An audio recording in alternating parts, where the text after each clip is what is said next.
To begin by telling a bit about myself, I'll start with my undergraduate career, where I attended Georgia Tech as a Stamps President Scholar, which is a full ride scholarship offered annually to the top 1% of students. While I was there, I studied neuroscience, and upon graduating, I matriculated straight to medical school at the NYU Grossman School of Medicine. So applying to medical school after my third year of college, I ended up applying to 23 schools, received 22 interview invitations. Of those 22 invitations, I actually attended and completed 18 interviews. And in those 18 interviews, I ended up receiving 17 acceptances, including many full tuition and full cost of attendance scholarships. And among those 17 schools, I was admitted to 14 of the top 20 medical schools.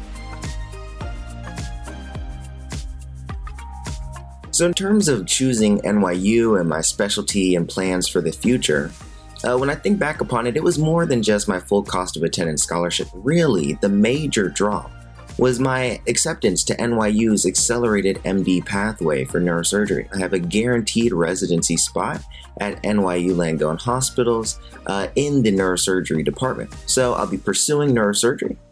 Within neurosurgery specifically, I'm interested in spinal surgery, spine tumors, complex spinal disorders, as well as more routine, minimally invasive spinal procedures as well.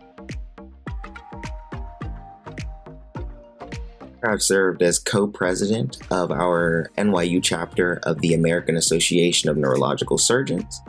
I've also served as president of our Student National Medical Association. And I've also worked to co-found and serve as research chair of the NYU chapter of a global nonprofit called Mission Brain that's supporting the philanthropic support of neurosurgical procedures in countries where neurosurgical cases and surgeons are of limited availability. I would say the number one thing is balance. There's always going to be more studying you can do. There's always going to be more research you can do. But it's important to know when to put down the books or put down the laptop and take some time for yourself. Whether that's exercising, which I continue to do about 5 times each week, or whether that's taking time to hang out with your significant other or friends, which I do every weekend. These moments where you're able to detach a bit from all of your academic responsibilities and not let life pass you by really makes me feel reinvigorated and motivated as I return to my work to be as efficient and productive as possible. And I think that's been a major key to success and enjoyment while in medical school. What I found is, as I've supported many applicants and seen much success, is that individuals need various levels of support with different items. So whether that's you need help brainstorming and bringing your ideas to paper, whether you need help drafting and changing how you wrote a story to be more eloquent and allow the reader to feel like they're truly there, or whether you need more help speaking and with interview preparation, or you need more help with strategies, identifying what your theme is or the best schools to apply to, I've often found there's no one blanket approach to where everybody needs the same thing. Rather, as we work together, as I ask you what you need most and what you want out of this, as well as make my own personal assessments, I'm able to individualize and tailor my approach to provide support where you need it most.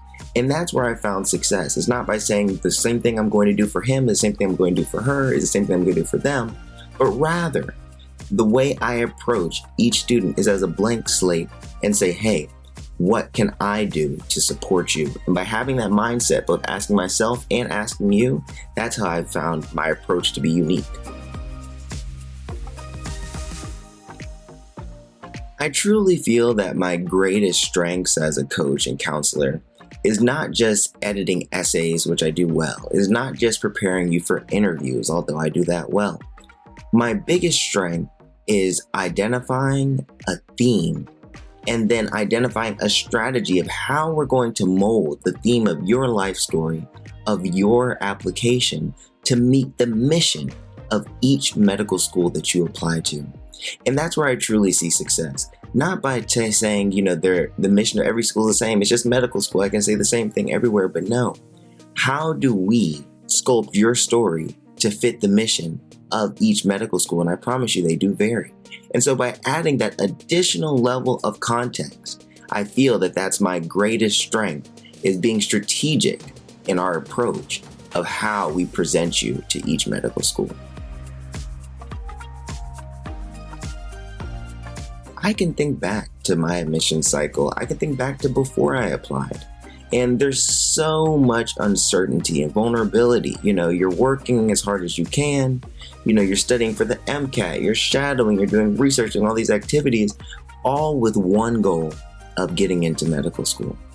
And as you enter that process, unsure what the outcome will be, I really find value in being able to support individuals, both physically with the application, but also just mentally and emotionally.